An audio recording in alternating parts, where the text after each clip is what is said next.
प्रिय मित्रों, CMPC YouTube channel पर आपका एक बार फिर से स्वागत, अभिनंदन। देखिए, CMPC यूट्यूब चैनल पर मैं आपको लगातार फर्स्ट ग्रेड और सेकंड ग्रेड दोनों ही के लिए मैथ्स समेत टीचर बनने के लिए जो RPSC का एग्ज़ाम करवाती है उसके लिए मैं कंटेंट आपको लगातार प्रोवाइड करा रहा हूँ। आप देख भी रहे हैं। और इसके अंदर अभी जो टॉपिक चल रहा है वो आपके मैकेनिक्स है। मैकेनिक्स के अंदर जो डायनेमिक्स वाला पार्ट चल रहा है, इसके जस्ट पहले मैं आपको डायनेमिक्स के जो बेसिक फॉर्मूले हैं वो मैं आपको करा चुका हूँ। अब उन फॉर्मूलों, मैंने कहा था कि फॉर्मूले को डायरेक्ट याद रख लें और उसके बाद जो क्वेश्चंस हैं उसके अंदर क्या पोर्शन है BSc वाला पार्ट। आपको बता दूं कि BSc वाले पोर्शन वाला जो भी यानी ग्रेजुएशन लेवल का जो पार्ट है उसके अंदर डायरेक्ट क्वेश्चन सरफेस लेवल से पूछे जाते हैं, डायरेक्ट रिजल्ट पूछे जाते हैं। तो हमें डायरेक्ट रिजल्ट ही ध्यान में रखने होंगे, ज़्यादा इसमें डेरिवेशन और डिटेल में जाने की ज़रूरत हमें नहीं। हमें सिलेक्शन करवाना है, नॉलेज तो अपन बाद में भी ले सकते हैं। तो देखिए, आज वाला जो पोर्शन है इसके अंदर मैं डायरेक्ट क्वेश्चन की बात कर रहा हूँ। हाँ, एक बात और है, अगर आपको इस चैनल पर जो भी कंटेंट दिया जा रहा है अगर वो अच्छा लगे तो आप उसको लाइक ज़रूर करें और अपने साथियों को भी शेयर करें। साथ ही CMPC यूट्यूब चैनल को सब्सक्राइब जरूर करें। आपको ये बहुत ही अच्छा कंटेंट मिल रहा है, आप देख रहे होंगे। मैंने अभी तक जो भी कंटेंट दिया वो आपको काफ़ी जो लेवल का कंटेंट दिया है। तो आज इसके अंदर आप देखिए, किसी कण के अरीय और अनुप्रस्थ वेग क्रमशः λr² और μθ² है। सिद्ध कीजिए कि इसके पथ का समीकरण λ/θ = μ/2r² + c है और इसके अरीय और अनुप्रस्थ त्वरण जो है 2λ² r³ - μ² θ 4/r एंड λ/μr² + 2μ² θ³ है। दिखने में ये बहुत भारी भरकम क्वेश्चन लग रहा है। मैं ये बताना देना चाहूँगा कि इसके अंदर ये जो क्वेश्चन है आपके RPSC में पहले सेकंड ग्रेड के अंदर पूछा हुआ है और ऐसे वैसे ये को है ना, डायरेक्ट आपको रिजल्ट को भी याद रखना पड़ सकता है। और अगर कॉम्प्लिकेशन लगे तो मैं इसको आपको अभी इसको करके बता देता हूँ। देखिए, ये वाला आपका क्वेश्चन है, वहीं आपका अरीय जो वेग है वो λr² है। मतलब यूँ ध्यान रखें कि अरीय वेग r का फलन है और अनुप्रस्थ वेग थीटा का फलन है। तो हमारे पास में ये 3 रिजल्ट प्रूव करने हैं। अब इसके अंदर हमारे पास जो फॉर्मूले हैं उन फॉर्मूलों के बेस पे अपने को चलना होगा। देखिए, अरीय वेग अपन जानते हैं dr/dt होता है, जिसको अपन u से लिखते हैं। तो ये λr², अगर इसको आप ध्यान से देखें तो ये dr/dt और λ² r का फलन है और dr भी है। अनुप्रस्थ वेग जो होता है r dθ/dt = μθ²। ठीक है, आप इन दोनों को क्या करें, डिवाइड कर दें। डिवाइड करते ही आपके r dθ/dr और μθ² λ² आ जाएगा और इससे आपके थीटा और आर का डी थीटा और डी आर दोनों को आप अलग अलग सेपरेट कर लें और इसका इंटीग्रेशन कर लें। और इंटीग्रेशन करते ही आपके ये जो रिजल्ट प्रूव करना था वो रिजल्ट आपके देखो λ/θ = μ/2r² + c। ये आपके पथ का समीकरण λ/θ = μ/2r² + c इसके पथ का समीकरण आ जाएगा। तो ये आप आराम से कर सकते हो। अब अपन दूसरी बात करें कि इसने जो अरीय त्वरण और अनुप्रस्थ त्वरण की जो बात की थी तो उसके लिए भी कोई विशेष बात नहीं है। आपको जो फॉर्मूले हैं वो याद रखने पड़ेंगे। जैसे अरीय त्वरण का फॉर्मूला क्या था, r⋅ - r θ²। ये फॉर्मूला आप पहले याद कर लें। अब इसके अंदर r⋅ निकालना है तो आपके पास dr/dt तो पहले से दे रखा है ना, दे रखा है, आपको करना कुछ नहीं है। इसका एक बार और अवकलन कर लें तो r⋅ आ जाएगा, ये आपके आ गया। अब ऐसे ही dr/dt की वैल्यू यहाँ पुट कर ली तो ये r⋅ की वैल्यू क्या आ गई, आपके 2λr³। और ऐसे ही दूसरा हमारे पास r dθ/dt का होल स्क्वायर है तो ये r dθ/dt = μθ² है। r को आप डिवाइड में भेज दे इधर, तो देखो ये इसकी dθ/dt की वैल्यू यहाँ पुट कर दी और इसको सोल्व करते आपके ये अरीय त्वरण आ जाएगा। ऐसे ही अगर आप इक्वेशन 3 को अगर फिर से यूज़ करें तो ये आपके r dθ/dt = μθ² है। और इसको अगर आप सोल्व करें तो थोड़ा कॉम्प्लिकेशन जरूर बढ़ रही है, कुछ भी नहीं है, इसका अवकलन कर रखा है। ये आप देखें r d²θ/dt² + dθ/dt dr/dt = 2μθ dθ/dt। ये कैलकुलेशन थोड़ी लंबी जा रही है लेकिन आपके इसमें निकालना क्या था, d²θ/dt² निकाला था, क्योंकि आपके इसके अंदर r D square theta by D T square जो पढ़ रही थी, अनुप्रस्थ त्वरण का जो फॉर्मूला था ये वाला, ठीक है। तो इसकी वजह से अपन ने ये डबल अवकलज निकाला, इसमें पुट किया और यहाँ D R by D theta और D theta by D T का वैल्यू पुट करी, तो हमारे पास ये रिजल्ट आ गया। लेकिन आपको इसको देख करके डरने की जरूरत नहीं है, बहुत लंबा रिजल्ट है। ऐसा लंबा रिजल्ट आपको नहीं पूछा जाएगा, केवल पथ का समीकरण वो पूछ लेगा। अगला क्वेश्चन देखना कि किसी कण के अरि और अनुप्रस्थ वेग लैम्डा आर और म्यू थीटा है, इसका पथ ज्ञात कीजिए और सिद्ध कीजिए कि इसके अरि और अनुप्रस्थ त्वरण क्रमशः lambda square R minus mu square theta square upon R और mu theta lambda plus mu upon R है। ये भी आपके सेम वैसा ही है। अगर इसको आप ध्यान से देखें तो इसके अंदर अरि वेग होता है D R by D T, lambda अनुप्रस्थ वेग होता है are D theta by D T, ये होता है म्यू थीटा। आप इसको क्या करेंगे, डिवाइड कर दें, तो डिवाइड करते ही आपके देखो D are upon R D theta lambda R upon mu theta, D are upon R square equal to lambda upon mu D theta upon theta आ जाएगा। बस इसका इंटीग्रेशन किया तो ये 1 upon R equal to minus lambda upon mu log theta minus C, कण के पथ का समीकरण आपके ये आ जाएगा। ऐसे ही क्वेश्चन वहाँ पे आते हैं। इसके अलावा इसने अरि त्वरण और अरि अनुप्रस्थ त्वरण पूछा है, तो आप पहले ये देख लें कि फॉर्मूला आपको पता हो, है ना। इसमें R double dot minus R theta dot square है, तो आपको आर डबल डॉट की वैल्यू इसके अंदर चाहिएगी पहली बात तो आर डबल डॉट कहाँ से निकलेगा, D R by D T आपके पास में लैम्डा आर गिवन है, आप इसका एक बार और अवकलन कर लें, तो D square lambda R upon D T equal to lambda square R हो जाएगा। ये इसका डबल अवकलन करोगे तो, और उस केस में ये यहाँ थोड़ा ध्यान रखें कि इसका जब आप अलग से वो करेंगे डबल अवकलन, तो ये क्या बनेगा आपके d square r upon D T square equal to lambda d are upon D t बनेगा। तो ये d are upon D T की वैल्यू वापस आप यहाँ पुट करेंगे तो ये लैम्डा स्क्वायर आर बनेगा। ये अपने को थोड़ा ध्यान रखना होगा। तो ये आपके पास डबल वाला आ गया। अब इसके अंदर इसमें आपके जो बात चाहिए थी कि अरि त्वरण तो आर डबल डॉट तो आप निकाल चुके हो, ये आपके डबल डॉट हो गया है लैम्डा स्क्वायर आर, और दूसरी बात इसने पूछी थी आर थीटा डॉट का स्क्वायर, तो आपके पास D theta by D T भी दे रखा है, होल स्क्वायर करोगे तो mu theta upon R whole square आ जाएगा। ये वैल्यूज़ आप इसके अंदर पुट कर लें बस। तो ये इसके अंदर पुट की तो आपके पास lambda square R minus R mu theta upon R का होल स्क्वायर, और ये फाइनल जो रिजल्ट हमारे पास आ गया ये इसने पूछा था। ऐसे ही अनुप्रस्थ त्वरण की बात करें तो हमारे पास ये जो इसका मेन फॉर्मूला है, इस फॉर्मूले को आपको अच्छी तरह से याद रखना होगा, R theta double dot plus 2r dot theta dot, तो 1 upon R D by D T R square D theta by D T अपन ऐसे लिखते हैं इसको।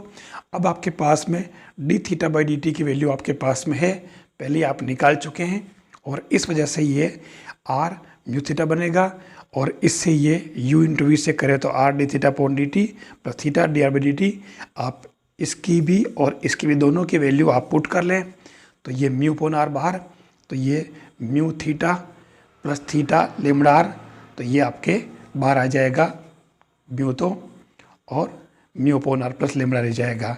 तो ये इस तरीके से आप मतलब आर को आप अंदर कर लें तो आर सर कट जाएगा। तो ये इस तरीके से दोनों ही रिजल्ट आपके इसके अंदर आसानी से आ जाएंगे।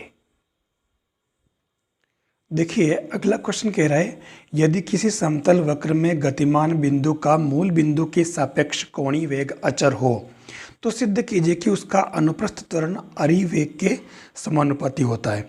मतलब d theta upon D T equal to आपके पास दे रखा ओमेगा कांस्टेंट दे रखा है ना, ये वेग कोणीय वेग जिसमें अचर है। तो अब इसने पूछा कि अनुप्रस्थ त्वरण अरि वेग के समानुपाती है। आप अनुप्रस्थ त्वरण निकाल लें, 1 upon R D by D T अपन जानते हैं, ये R square D theta by D T equal to 1 upon R D by D T, और आर स्क्वायर इसकी जगह आप रख दें ओमेगा, ठीक है। अब इसमें 1 अपॉन आर और ये ओमेगा तो कांस्टेंट है, तो इसको आर इसका करें तो 2r D R by D T, ठीक है।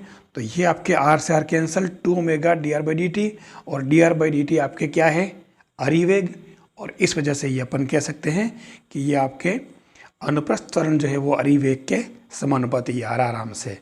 तो ये क्या कि ऐसा क्वेश्चन यहाँ तक पूछा पूरा आ जाएगा, अचर है, तब ये रिजल्ट पूरा का पूरा इसके अंदर ऑप्शन में आपके होगा, जो आपको ध्यान में रखना होगा। देखिए डायनेमिक्स के अंदर अगला जो क्वेश्चन लिया मैंने, है ना, एक कण वक्र y equal to A log sec x upon A में इस प्रकार गमन करता है कि इसकी स्पर्श रेखा टेंजेंट एक समान दर से घूमती है।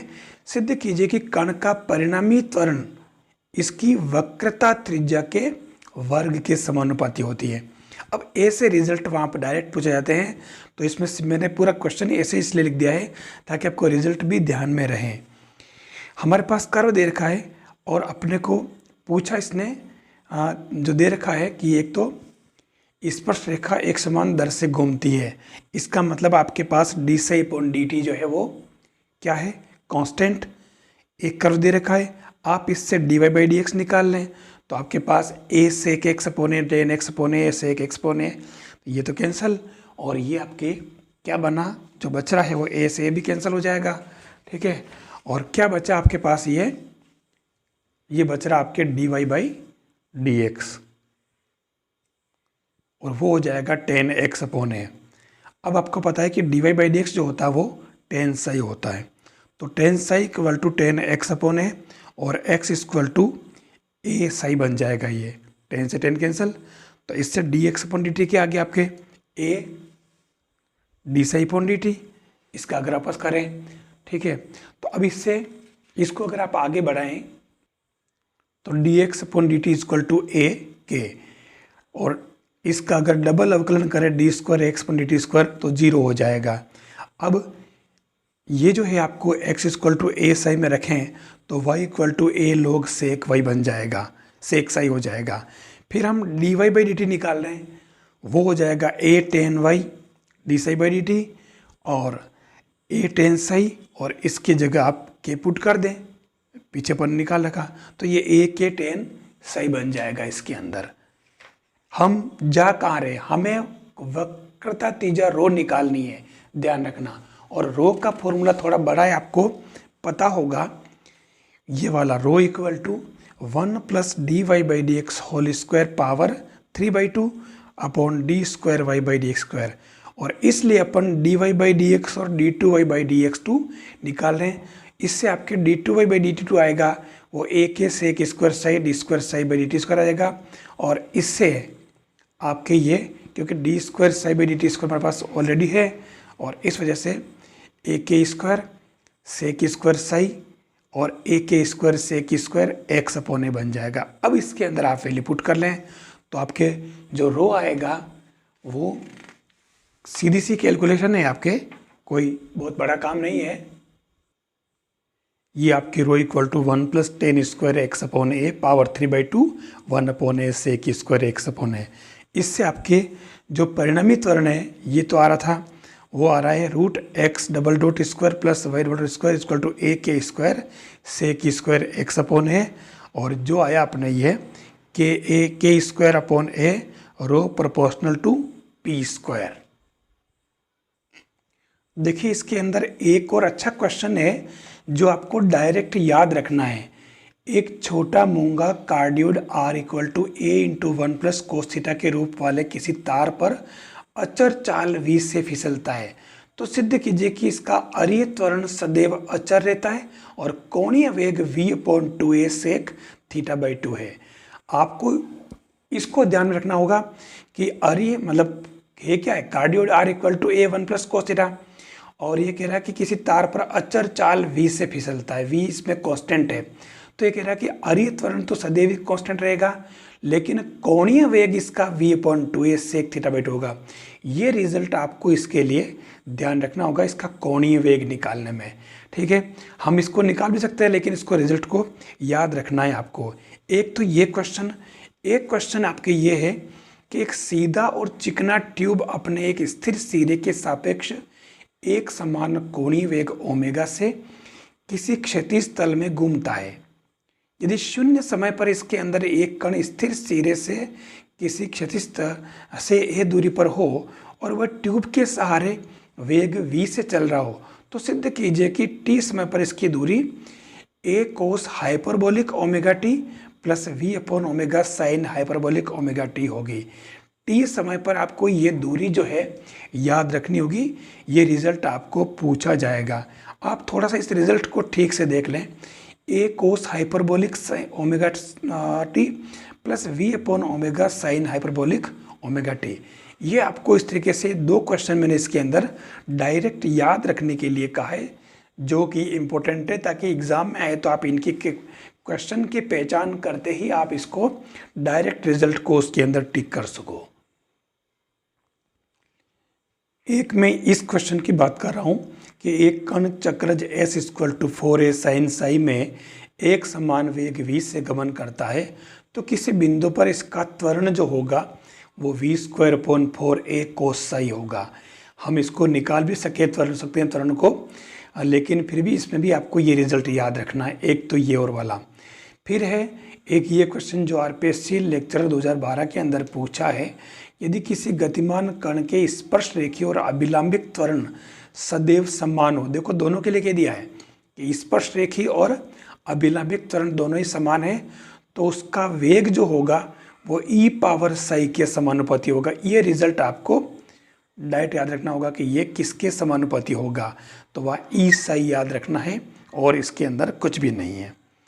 फिर एक क्वेश्चन और है कि एक कण किसी वृत्त के व्यास AB पर अचर वेग से गमन करता है और एक अन्य कण विरामावस्था से अर्ध परिधि AB पर एक समान स्पर्श रेखीय त्वरण से चलता है।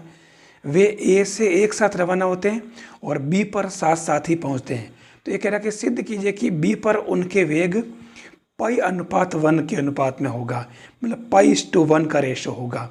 तो ऐसे रिजल्ट हमें डायरेक्ट याद रखने चाहिए ताकि अब एग्जाम कर सके, क्योंकि बाकी क्वेश्चन बहुत लंबा है लेकिन क्वेश्चन ये पूछे जाते हैं। तो अब हमारे पास ऑप्शन यही है कि हम इसको ऐसे रिजल्ट को डायरेक्ट याद रख लें। तो आज के क्वेश्चन जो है थोड़े सारे लंबे थे और सारे ही एप्लीकेशन वाले थे, तो क्या कि पूरा सोल्व अपन कर नहीं पाते हैं, और इसलिए आज के क्वेश्चन में हमें थोड़े से इनके रिजल्ट को याद रखना होगा ताकि हम एग्ज़ाम में इन क्वेश्चंस को डायरेक्ट टिक कर सकें और हम नंबर बटोर सकें। आपको अगर ये वीडियो अच्छा लगा हो तो आप CMPC यूट्यूब चैनल को सब्सक्राइब जरूर करें, आज के वीडियो को लाइक करें, और टेलीग्राम चैनल जो है CMPC के नाम से आप उसको भी ज्वाइन करें ताकि हमारा डिस्कशन जो है वो आपस में बना रहे। हमें पता रहे कि हम कब क्या वीडियो लेकर आने वाले हैं, कब कौन सा अपन टॉपिक लेकर आ रहे हैं, इसकी सारी आपको बराबर जानकारी रहेगी। थैंक्स।